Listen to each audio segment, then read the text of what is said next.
Mudah-mudahan selalu sehat, mudah menuntut ilmunya, dan nanti cita-citanya tercapai. Amin ya robbal alamin. Hari ini pembelajaran kita alihkan untuk memperingati hari apa? Hari Sumpah Pemuda. Kita tidak belajar di kelas, tidak belajar mapel, tapi nanti kita akan belajar yang lain. Alhamdulillah. Sebelumnya saya mengapresiasi petugas upacara hari ini, kolaborasi berbagai kelas, kolaborasi berbagai organisasi kesiswaan dipimpin oleh OSIM dan MPK. Semuanya tampil prima. Semuanya bagus, semuanya prima. Boleh beri aplaus untuk apresiasi kita semua. Ini bisa jadi contoh upacara yang lain.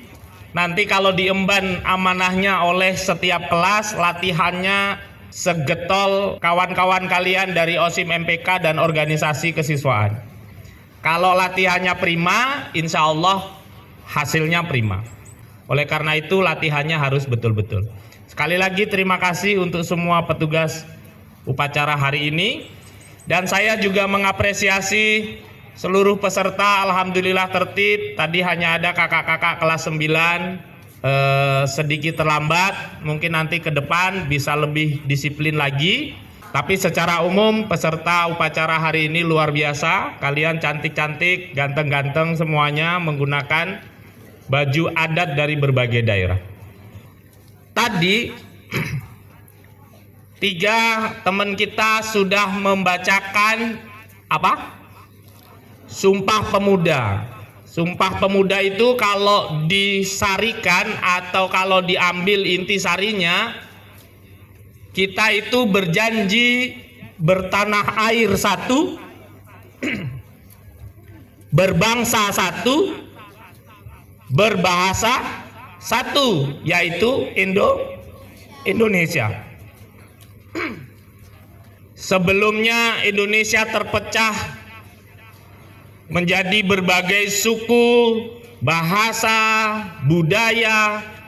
Muncul organisasi-organisasi primordial. Primordial itu organisasi kesukuan.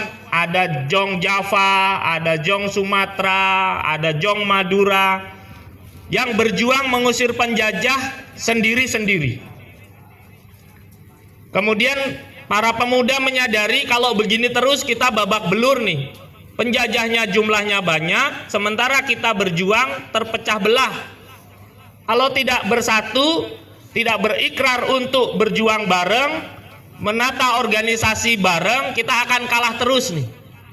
Akhirnya tanggal 28 Oktober 1928 mereka bertemu untuk berikrar bersama para pemuda dari berbagai organisasi, satu tanah air, satu bangsa, satu bahasa. Dulu mereka berjanji, hari ini kita harus merawat satu tanah air. Artinya tanah air Indonesia harus dijaga. Sebagai pelajar, apa yang bisa dilakukan menjaga tanah air? Kebersihannya harus diperhatikan. Buang sampahnya tidak boleh sembarangan.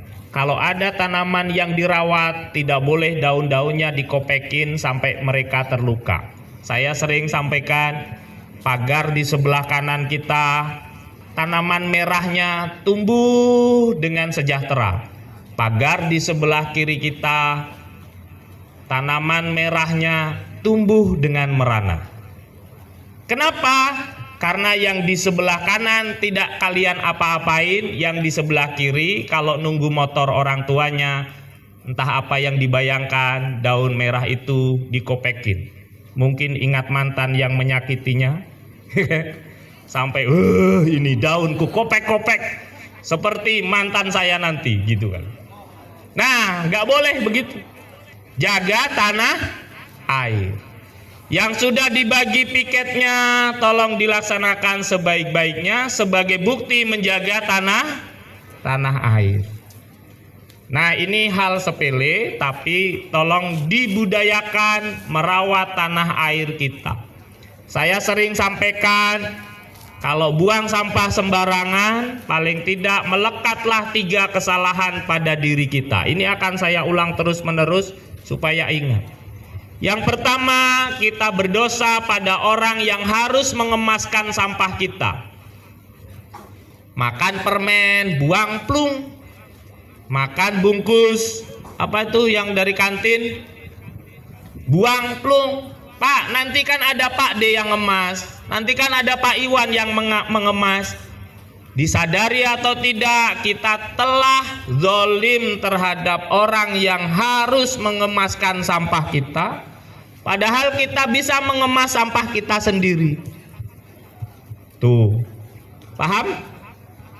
Ya, yang kedua, kalau ternyata sampah itu menyebabkan bencana, kertas yang kita buang, plastik yang kita buang, menggenang air di situ, Aedes aegypti bertelur di situ, kemudian menggigit orang, menyebabkan demam berdarah, malaria, maka kita menjadi sebab bagi orang lain menerima musibah, dan itu berarti bernilai dosa untuk kita.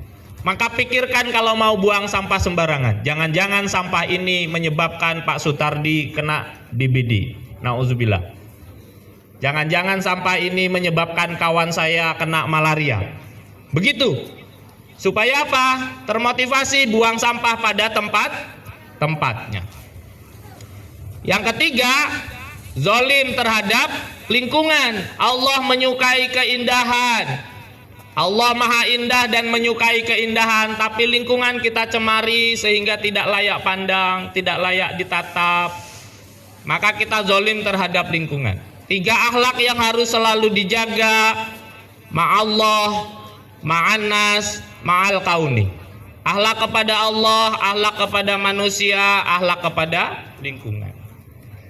Janji yang kedua, satu bangsa. Kita hari ini tidak harus berjanji lagi, tapi merawat.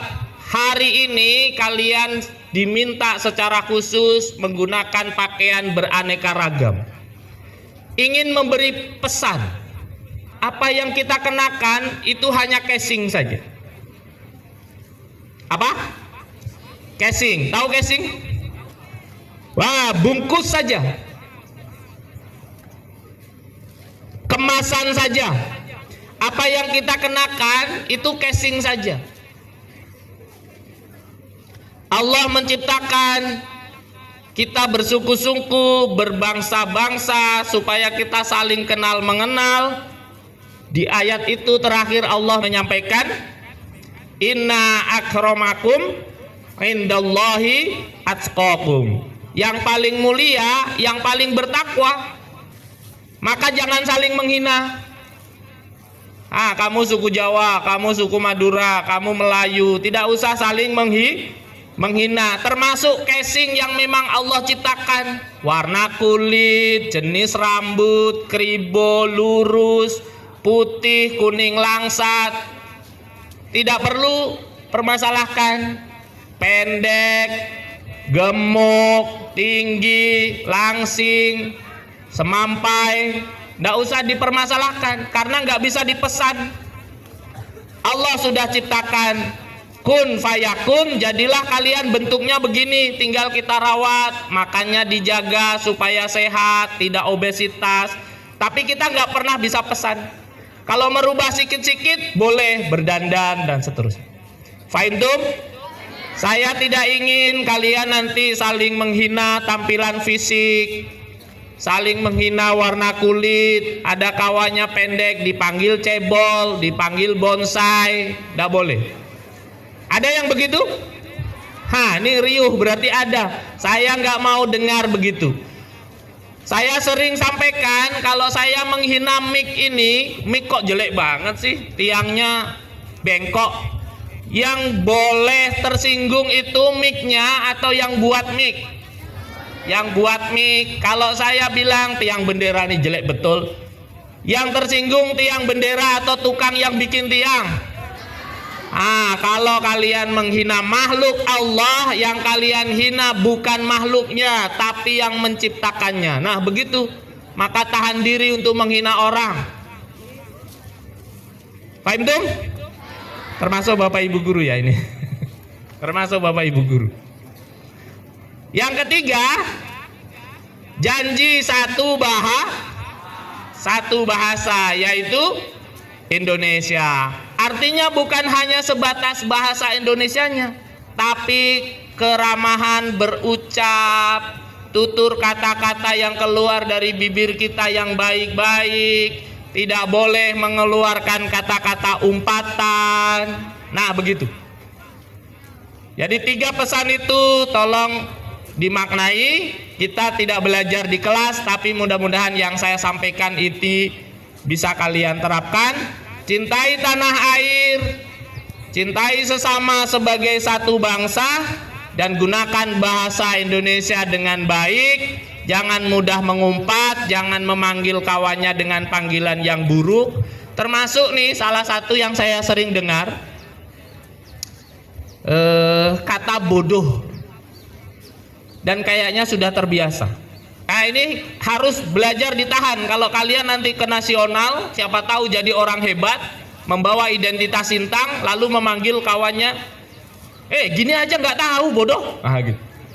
Maka terlihat kita kurang beradab. Nah hal-hal begini sepele, tapi bahasa ternyata menunjukkan ketinggian budaya. Bahasa menunjukkan ketinggian adab.